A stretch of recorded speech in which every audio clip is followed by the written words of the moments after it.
خبر شامل کریں گے ENN نیوز نمائندہ عدیل احمد کی سانگلہ ہل، شاہد رفیق باجوہ صدر پنجاب اتحاد جرنلسٹ گروپ، صدر Nankana Pakistan federation of media council, chairman city press club Sangla ہل کی سالگرہ کا کیک ان کی رہائش گاہ پر کاٹا گیا۔ دوست احباب اور ممبران پریس کلب کی شرکت، مبارکباد کا سلسلہ جاری ہے۔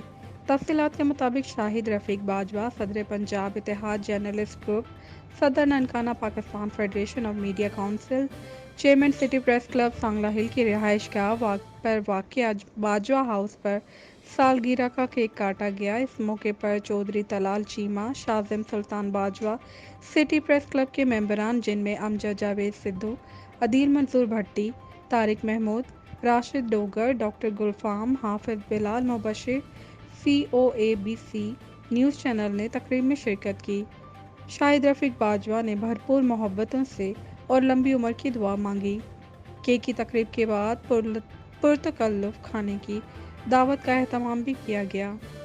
رپورٹ کر رہے ہیں ENN نیوز نمائندہ عدیل احمد۔